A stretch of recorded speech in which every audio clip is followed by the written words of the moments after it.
አንድ አምላክ በሚሆን በአብ በወልድ በመንፈስ ቅዱስ ስም ታኅሳስ 24 በዚች ቀን የአሚናዳብ ልጅ የጻድቂቱ የአስቴር የዕረፍቷ መታሰቢያ ነው። የአይሁድ ወገን የሚሆን ስሙ መርዶክዮስ የሚባል የኢያኤሩ ልጅ የከብንያም ወገን የተወለደ የቄስዮ ልጅ አንድ ሰው በሱሳ አገር ነበረ። ከኢየሩሳሌምም በባቢሎን ንጉሥ በናቡከደነጾር እጅ የተማረከ ነው። ያሳደጋት ልጅ ነበረችው። እርሷም የአባት ወንድም የአሚናዳብ ልጅ ናት። ስሟም አስቴር ይባላል። ከዘመዶቿም ተለይታ በወጣች ጊዜ ልጅ ትሆነው ዘንድ አሳድጓትም ነበረ። ይህችም ልጅ መልከ መልካም ነበረች። በአንዲት ዕለት ንጉሥ አርጢክስስ ብዙ ተድላ ደስታ አድርጎ የመኳንንቶቹንም አለቃ አማልየቃዊ ሃማንም በጠራ ጊዜ ከመኳንንቱ ሁሉ እርሱ ሃማ የከበረ ነበርና ከዚህ በኋላ 7ቱን ባለሟሎቹን ንግሥቲቱን አስጤንን አምጥተው የእቴጌነትን ዘውድ ያቀዳጇት ዘንድ እሷ መልከ መልካም ናትና ለአሕዛብ አለቆች ሁሉ ውበቷን ያሳዩ ዘንድ አዘዛቸው። ንግሥቲቱ አስጤንም ትእዛዙን መስማት እምቢ አለች። ከባለሟሎቹም ጋር ትመጣ ዘንድ አልወደደችም። ንጉሡም አዘነ፣ ተቆጣ፣ ከንግሥነቷም ሻራት። ከዚያም በኋላ 127 የሆኑ ከሚገዛቸው አገሮች 1000 ቆነጃጅቶችን ይመርጡለት ዘንድ አዘዘ። ከ100 10 ከ10 3 መረጡ። ከሁሉም በመልክ በውበት በደም ግባትም አስቴር አንደኛ ሁና ተመረጠች። እርሷንም አነገሰ። ንጉሡም አስቴርን እጅግ ወደዳት።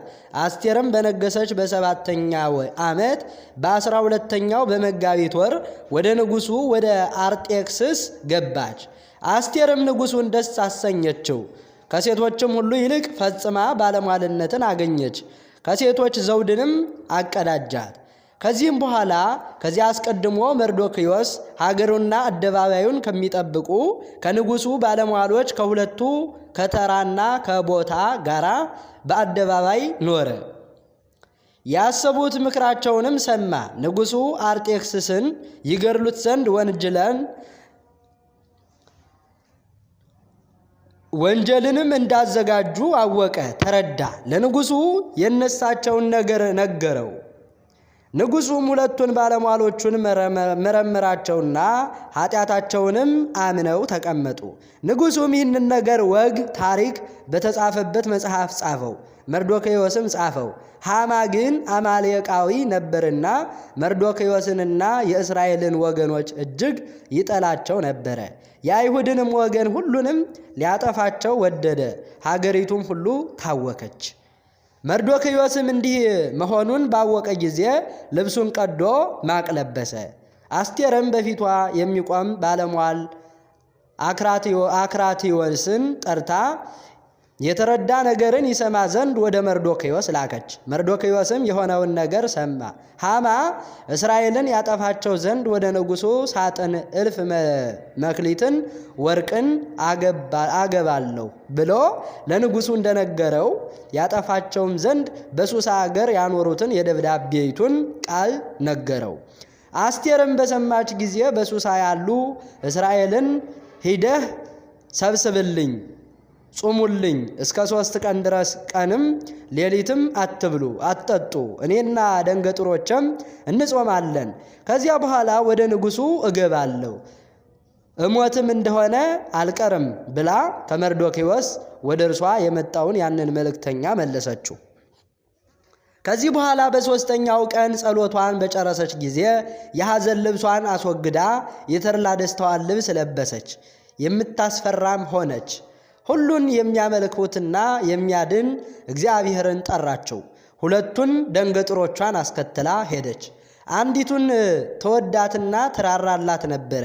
ሁለተኛይቱ ግን ልብሷን ተሸክማ ትከተላት ነበረ። እርሷ ግን በጌጡ ሁሉ ፈጽማ አጊጣ አምሮባት ነበረ። ወደ ወላጆቿም እንደምትሄድ ፊቷን የሚያበራ ሆኖ ልቧ ግን ሞትን ከመፍራት የተነሳ አዝኖ ነበረ። በሩን ሁሉ ገብቶ ወደ ንጉሡ ደረሰች። እርሱም በጌትነቱ ዙፋን ላይ ነበረ። ዋጋው ብዙ የሆነ ሁለንተናው ወርቅና ዕንቁ ያለበት የሚያስፈራራ ልብስ ለብሶ ነበረ። ፈጽሞም ያስፈራ ነበረ። ፊቱም ተለውጦ በዓይነ መዓት አያት። ንግሥቲቱም ከፍርሃት የተነሳ እንደ ቅጠል ጠወለገች። ለመውደቅም ተፍገመግማ በፊቱ የምትሄድ የብላቴናዋን ራስ ተደገፈች። እግዚአብሔርም የንጉሡን ልቦና ወደ የዋህነት መልሶት ታገሳት። ከዙፋኑም ተነስቶ ስቦ በአጠገቡ አስቀመጣት። በበጎ ቃልም ያባብላት ጀመረ። የሀገራችን ሥርዓት ልዩ ነውና እንዳትሞቺ እኔ ወንድምሽ ነኝ አላት። የወርቁንም በትር አንስቶ በአንገቷ ላይ አኖረው። እቅፍ አድርጎ ይዞም ንገሪኝ አላት። አንተ ድንቅ ነህና ፊትህም መፍራትን የተመላ ነውና ከጌትነትህ ግርማ የተነሳ እንደ መልአከ እግዚአብሔር ሆነህ ባየሁ ጊዜ ልቤ ደነገጠብኝ አለችው። ንጉሡም አስቴር ምን ትፈልጊያለሽ? የምትማልጅኝስ ምንድን ነው? ለአንቺ ይሆንሽ ዘንድ እስከ መንግሥቴ እኩሌታ ውሰጂ አላት። አስቴርም በዓል የማደርግበት ቀን አለኝና ንጉሥ ዛሬ ወደማደርገው በዓል ትመጣ ዘንድ ከፈቀድክ ሐማና አንተ ኑ አለችው። ንጉሡም አስቴር ያለችኝን አደርግ ዘንድ ፈጥናችሁ ሐማን ጥሩት አለ። ሁለቱም ሁሉ አስቴር ወዳደረገችው በዓል ሄዱ። በዓልም በተደረገ ጊዜ ንጉሡ አስቴርን ንግሥት አስቴር ሆይ የለመንሽኝን አደርግልሽ ዘንድ ምን ትፈልጊያለሽ? አላት። ንጉሥ ሆይ በፊትህ ባለሟልነትን ካገኘው የምለምንህ ልመናዬ አንተ ከሐማ ጋራ ወደ ማደርገው በዓል ነገ ትመጣልኝ ዘንድ ነው። ይህንንም ነገር አደርገዋለሁ አለችው። እግዚአብሔርም በዚያች ሌሊት ከንጉሡ እንቅልፍን አጠፋ። የቀድሞ ዘመን ወግ ታሪክ የሚያሳስቡ መጻሕፍትን ያመጣለት ዘንድ በመጽሐፉም የተጻፈውን ያነብለት ዘንድ ጸሐፊውን አዘዘው። ከዚህም በኋላ በመጽሐፍ ስለ መርዶክዮስ የጻፉትን ነገር አገኙ። ንጉሡን የሚጠብቁ ንጉሥ አርጤክስስን ይገድሉት ዘንድ የወደዱ የሁለቱን የንጉሥዎች ባለሟሎች ነገር ለንጉሡ እንደነገረው አገኙ። ንጉሡም ለመርዶክዮስ ያደረገለትን ስጦታና ክብር ምንድን ነው አለ። የንጉሡ አሽከሮችም አቤቱ ለመርዶክዮስ የተደረገለትን ነገር የለም አሉ። ንጉሡም የመርዶክዮስን ምስጋና ሲናገር ሐማ ወደ ንጉሡ ግቢ ደረሰ። ንጉሡም በአደባባይ ያለ ይህ ማን ነው አለ። ሐማ ነው አሉት። ከዚህም በኋላ ሐማ ባዘጋጀው ተራዳ። መርዶክዮስም ሊሰቅለው ለንጉሡ ይነግረው ዘንድ ገባ። አሽከሮቹም ንጉሡን እነሆ ሐማ በአደባባይ ቆሟል አሉት። ንጉሡም ጥሩት አላቸው። ንጉሡም ሐማን አከብረው ዘንድ እኔ የወደድኩት ሰው ምን ላደርግለት አለው። ሐማም በልቡ ንጉሡ እኔን ነው እንጂ ያለ እኔ ማንን ያከብር ዘንድ ይወዳል ብሎ ያከበርከው ዘንድ ንጉሡ ለወደደው ሰው ንጉሡ የሚለብሰው ነጭ ሐር ንጉሥ የሚቀመጥበትንም ፈረስ የንጉሥ አሽከሮቹን ያምጡለት አለው። ክብር ካላቸው ከንጉሥ ባለሟሎች ለአንዱ ይሰጡት ንጉሡ ላከበረው ለዚያ ሰውም ያልብሱት፣ በፈረሱም ያስቀምጡት። ንጉሥ ላከበረው ሰው እንዲህ ይደረግለታል ብሎ አዋጅ ነጋሪ ይነገርለት አለው። ንጉሡም ሐማን በጎ ነገርን ተናገርክ፣ በአደባባይ ለሚያገለግል ለአይሁዳዊ መርዶክዮስ እንዲሁ አድርግለት፣ ከተናገርከውም ነገር አንዲት ቃልንስ እንኳ አታስቀር አለው። ሐማም ልብሱን አምጥቶ ለመርዶክዮስ አለበሰው፣ ፈረሱንም አምጥቶ አስቀመጠው። ለወደደው ሰው ሁሉ ንጉሥ እንዲሁ ያደርግለታል ብሎ በከተማው አደባባይ አዋጅ ነገረለት። ከዚህ በኋላ ንጉሡና ሐማ ከንግሥት አስቴር ጋር ምሳ ሊበሉ ገቡ። ንጉሡም በሁለተኛው በዓል አስቴር ምን ሆንሽ?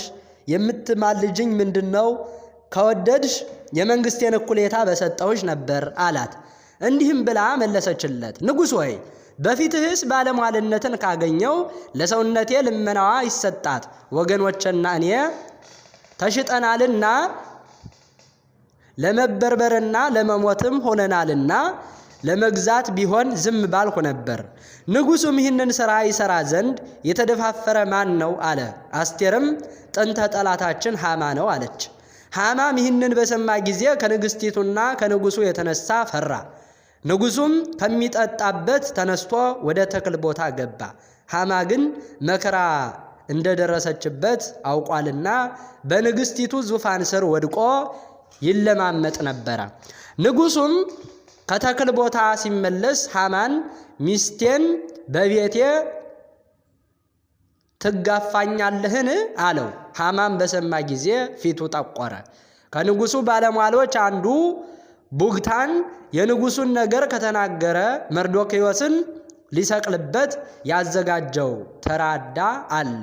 ቁመቱ 50 ክንድ የሆነ እንጨት በሃማ ቤት ተተክሏል አለው።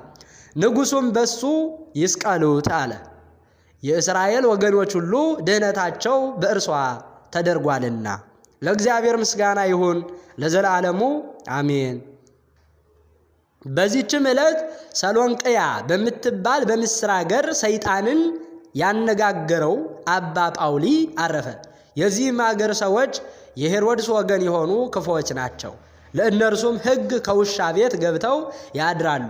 አባ ጳውሊም ወደዚያች አገር በደረሰ ከእርሱም ጋራ ጎልማሳ ዲያቆን ነበረ። በረቡዕ ቀንም ሴቶችና ወንዶች በአንድነት ወደ ውሽባ ቤት ሲገቡ አይቶ አደነቀ።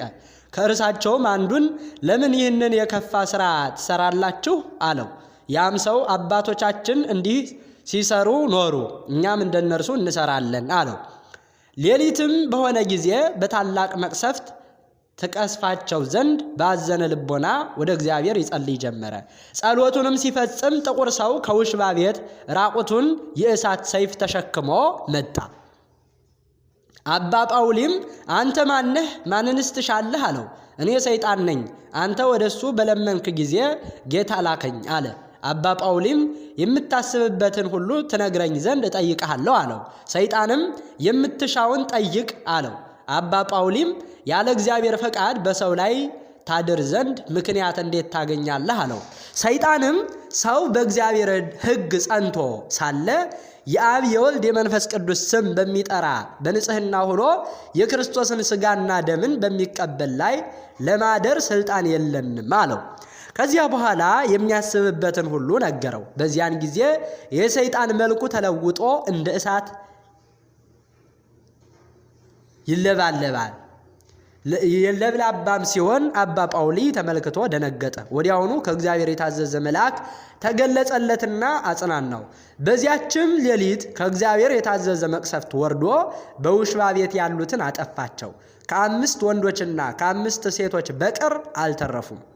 አባ ጳውሊም ለምን እንዲህ ታደርጋላችሁ አላቸው። በየወሩ በአንዲት ቀን ወደ ውሽባ ቤት እየገባን ከሚስቶቻችን ጋር ተድላ ደስታ እንድናደርግ አባቶቻችን አዘዙን። በሩንም ዘግተን መብራትንም አጥፍተን ከእጃችን የገባቸዋን ሴት ይዘን እንተኛለን አሉት። ከእናንተ ውስጥ ልጁን ወይም እህቱን እንዴት ያውቃል አላቸው። እንደ እንስሳ በመሆን እንጃ ማወቅ የለም አሉት። ከዚያ በኋላ አባ ጳውሊ የክብር ባለቤት የሆነ የክርስቶስን ሃይማኖት አስተምሮ የክርስትና ጥምቀትን አጠመቃቸው። ሥጋውንና ደሙንም አቀበላቸው። ከዚያ በኋላ ወደ በዓቱ ተመልሶ ገድሉን በፈጸመ ጊዜ በመልካም ሽምግልና ወደ እግዚአብሔር ሄደ። ለእግዚአብሔር ምስጋና ይሁን፣ እኛንም በጸሎቱ ይማረን፣ በረከቱ ከእኛ ጋር ትኑር ለዘላለሙ አሜን። በዚህችም ቀን የአንጾኪያ ሊቀ ጳጳሳት የከበረና የተመሰገነ አግናጤዎስ ምስክር ሆኖ ሞተ። ይህም ቅዱስ የወንጌላዊው ዮሐንስ ደቀ መዝሙሩ ነው። በስብከተ ወንጌልም በማገልገል ከእርሱ ጋር ብዙ አገሮችን ዙሮ አስተምረዋል። ከዚያ በኋላ በአንጾኪያ አገር ላይ ሊቀ ጵጵስና ሾመው። በውስጧም ሕይወት የሆነ የወንጌልን ትምህርት አስተማረ። ብዙዎችንም እግዚአብሔርን ወደ ማወቅ መለሳቸው። የክርስትና ጥምቀትንም አጠመቃቸው። በትምህርቱም ልቦናቸውን አበራላቸው። ከዚያ በኋላ ጣዖታትን ለሚያመልኩ ስህተታቸውን በገለጠላቸው ጊዜ ተቆጡ። ወደ ከሃዲው ንጉሥ ወደ ጠራጴዎስ ሄደው ከሰሱት። እንዲህም አሉት፣ አግናጤዎስ የአማልክቶችህን አምልኮ ይሽራል እኮን ሰዎችንም እያስተማረ ክርስቶስን ወደ ማመን ያስገባቸዋል። በዚያንም ጊዜ ወታደሮቹን ልኮ ወደሱ አስመጣውና አግናጤዎስ ሆይ ለምን ይህንን አደረክ? የአማልክቶችን አምልኮስ ለምን ሻርክ? ሰዎችን ሁሉ እግዚአብሔርን ወደ ማምለክ አስገብታቸዋልና አለው። አግናጤዎስም ንጉሥ ሆይ ቢቻለኝስ የክብር ባለቤት ወደሆነ ወደ ክርስቶስ አምልኮት ባስገባሁህ ነበር አለው። ንጉሡም ይህንን ነገር ትተህ ለአማልክቶቼ ሰዋ፣ አለዚያ በታላቅ ስቃይ አሰቃይሃለሁ አለው። በእኔ ላይ የምትሻውን አድርግ፣ እኔ ግን ለረከሱ አማልክቶችህ አልሰዋም። ስቃይንም እሳትንም ቢሆን አንበሳንም ቢሆን አልፈራም። ከሕያው ንጉሥ ከክርስቶስ ፍቅር ልትለየኝ አትችልም አለው። ይህንንም ሲሰማ ንጉሡ ተቆጣ፣ ያሰቃዩት ዘንድ ወደ አዘዘ። በተለያዩ በብዙ ስቃዮች አሰቃዩት። በእጆቹም ውስጥ እሳት አድርገው ከእጆቹ ጋር በጉጠት ይዘው አቃጠሉት። ከዚያ በኋላ በዲንና በቅባት እያነደዱ ጉሮሮዎቹን አቃጠሉ። በሾተሎችም ሥጋውን ሰነጣጠቁ። ከማሰቃየትም በደከሙ ጊዜ የሚያደርጉበትን እስቲመክሩ ድረስ ከወህኒ ቤት ጨመሩት። ብዙ ቀኖችም በዚያ ኖረ። ከዚያ በኋላ አስታወሱት። ከወህኒ ቤትም አውጥተው በንጉሡ ፊት አቆሙት። ንጉሡም አግናጤዎስ ሆይ አማልክቶችን ብታያቸው ውበታቸው ባማረህ ነበር አለው። ቅዱሱም ንጉሥ ሆይ አንተ በክብር በክርስቶስ ብታምን ሙታኖችን የምታነሳቸው በሽተኞችን የምትፈውሳቸው ባደረገህ ነበር። ንጉሡ ለፀሐይ ከመስገድ የተሻለ የለም አለ።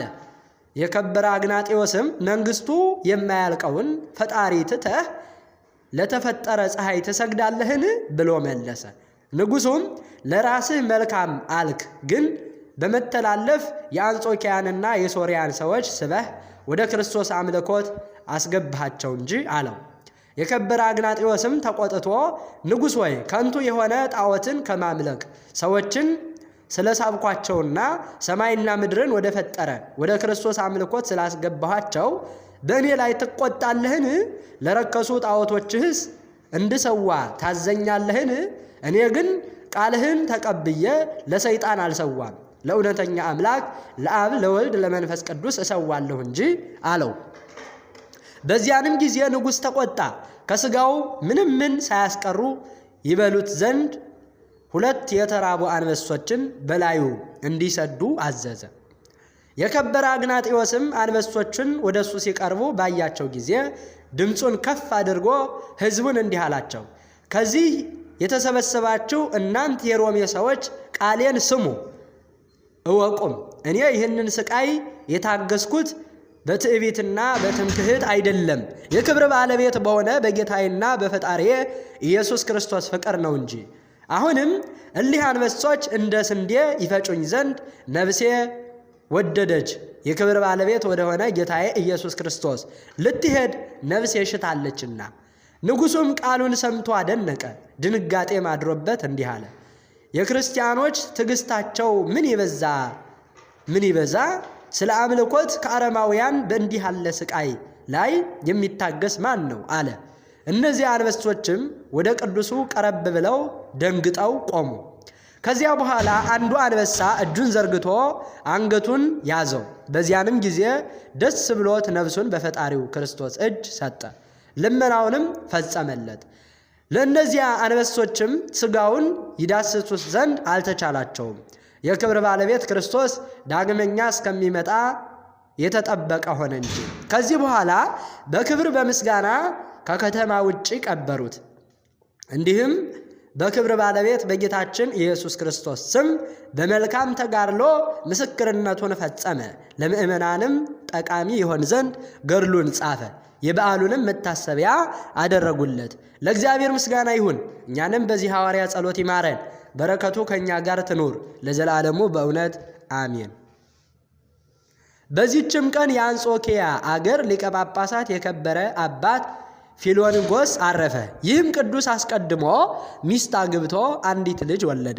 ከዚህም በኋላ ሚስቱ ሞተች። የምንኩስናንም ልብስ ለብሶ ታላቅ ተጋድሎን ተጋደለ። ስለ ተጋድሎውም ስለ መልካም ትሩፋቱ ለአገልግሎት በመጸመዱና ስለ ቅንነቱ በአንጾኪያ አገር ላይ ሊቀ ጵጵስና ሊቀ ጳጳሳት እንዲሆን እግዚአብሔር መረጠው። በተሾመም ጊዜ የክርስቶስን መንጋዎች ለበጎ አጠባበቅ ከአርዮሳውያን ከመቅዶኒዮሳውያንና ከሰባሊዮስ ነጣቂ ተኩላዎች ጠበቀ።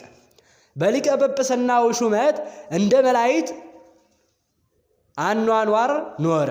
2 ልብሶችን ገንዘብ አላደረገም። ወርቅንና ብርንም ቢሆን አላከማቸም። ገድሉንም በፈጸመ ጊዜ እግዚአብሔርን አገልግሎ ከዚህ በኋላ በሰላም አረፈ። ዮሐንስ አፈወርቅም በድርሳኑ አመሰገነው፣ ትሩፋቱንና ጽድቁንም ገለጠ። ለእግዚአብሔር ምስጋና ይሁን፣ እኛንም በጸሎቱ ይማረን፣ በረከቱ ከእኛ ጋር ትኑር ለዘላለሙ በእውነት አሜን። በዚህችም ቀን የእግዚአብሔር መልአክ እንደነገራቸው በከዲህ ያሉ ጻድቃን ዕረፍታቸው በአንዲት ቀን ሆነ። የአዝቂርም መታሰቢያው ነው። ለእግዚአብሔር ምስጋና ይሁን፣ የጻድቃንም በረከታቸው ትድረሰን ለዘላለሙ አሜን። በዚህችም ዕለት የተመሰገነና የከበረ አዲስ ሐዋርያ አባታችን ተክለ ሃይማኖት ተወለደ። በጸሎቱ የምትገኝ በረከቱ ከኛ ጋር ትኑር ለዘላለሙ አሜን።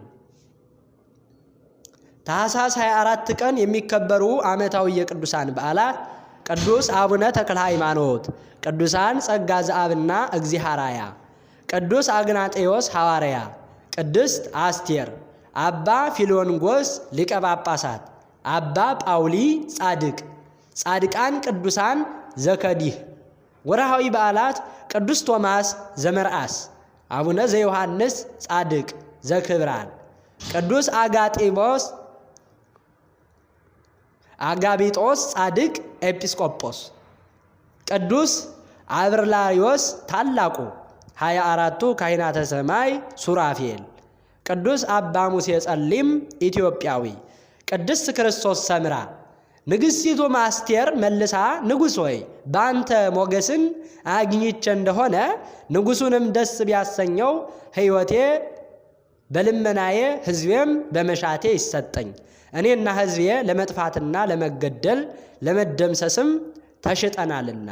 አስቴር 7:3 ዘአቅረብኩ ማሕሌተ አዘኪሬ አይላፈ እምለተ ጸምዱከ ዘልፈ ለእለ ያነብብ ተወከፍ ዘንድቴ መጽሐፈ እንተረሰይ ከግዚኦ ጸሪቀ መበለት ወኩፈ እምለ አብኡ ብኡላን ዘተርፈ ነቢያት ቅዱሳን ሰባኪያን ሰማዕታት ጻድቃን ወመላእክት ትጉሃን ደናግል አዲ ወመነኮሳት ሄራን ባርኮ ባርኮ ጉባኤ ዛቲ መካን እስከ አረጋዊ ልሂቅ ወምንዑስ ሕፃን ለዘ ጻፎ በክርታስ ወለዘ አጻፎ እንዘ ይደርስ ለዘ አንበቦ ወለዘ ተርጎሞ በልሳን ሐዲስ ወለዘ ሰምዐ ቃሎ በእዝነ መንፈስ በጸሎተ እሙ ማርያም አራቂተ ኩሉ እምባይስ ህቦረ ይመሃረነ ኢየሱስ ክርስቶስ አሜን። ይማረን።